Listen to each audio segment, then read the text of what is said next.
Well, good afternoon. It's been raining off and on all day today, but it's been a marvelous day.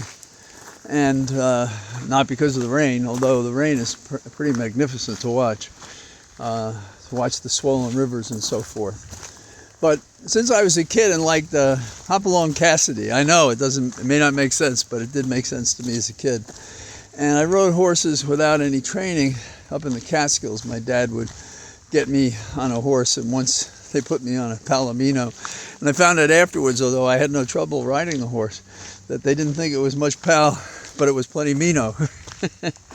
And when I got to Virginia, I got to fulfill a desire to ride horses, and just started off slow, and I ultimately graduated to a horse. I didn't name it, but it was a steeplechaser, and it was called Sherman Tank.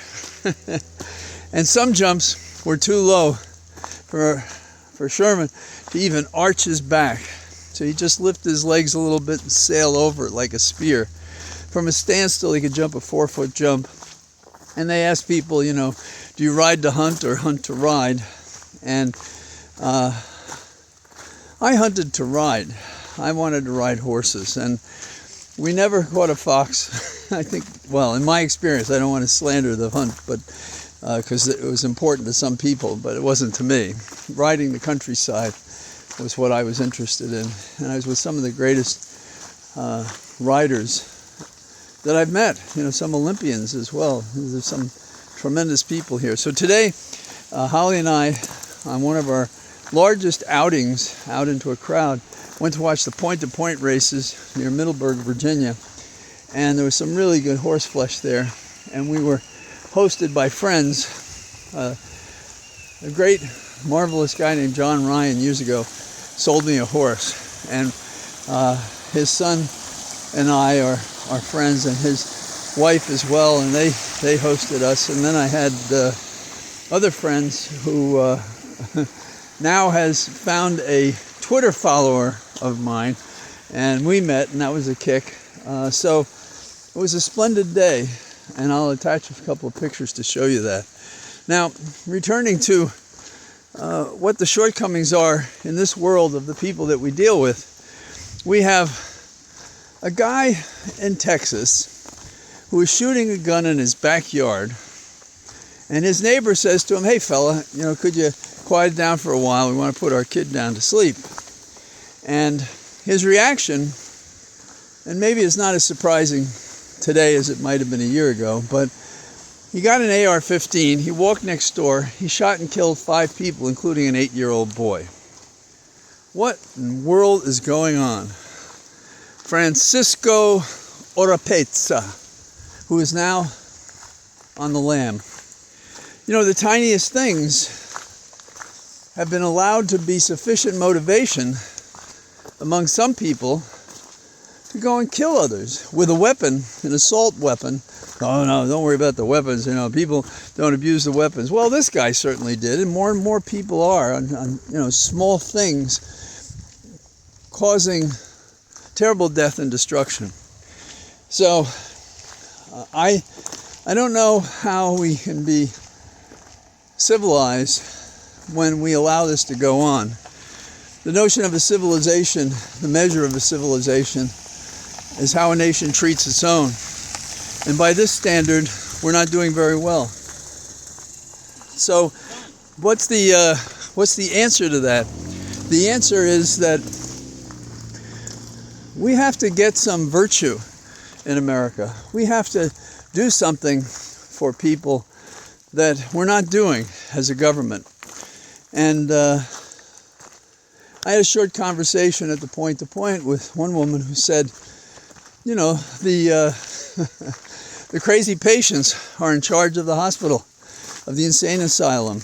And that's what they're doing. They're changing it into that. When what people do makes no sense ethically, morally, by law, by sense, by proportion, by demeanor, then we've lost control, which is what I take us back to whenever I talk about Sir Thomas More. And I say things like, More actually said, or is stated to have said, I'm sure it was his sentiment, that if you tear down all the laws, man's laws, not God's laws, what do you have left? Could you stand in the wind that would blow? And what we're seeing now are the storms of chaos, the storms of lawlessness, the infliction of pain among and against citizens who are innocent, unarmed. What do you do with someone like that? Your impulse may be to be violent back. But if the system does not make these people account for what they did, does not make it clear from the lowest to the highest person in America, no matter what their position, socioeconomic background, race, if they're not treated equally, you can't take seriously the law of this nation, the Constitution of this nation. And you have this kind of chaos, and you have this kind of violence. No person should have an AR-15. End of story. Another story that I think is interesting is the rape prosecution. That is the charge against Trump that he raped a woman journalist. And he's attacked her outside the courtroom while the trial is going on, but he doesn't go there, you know. So no go, no respect, and that is Trump to a T. It's fortunate that his name begins with a T, isn't it? And so what's going to happen this week? Well, this week Natasha Stoyanov is going to testify, and she's going to say he pushed her up against a wall and forcibly kissed her. Also, Jessica Leeds is going to testify, and she's going to talk about the animal that is Trump.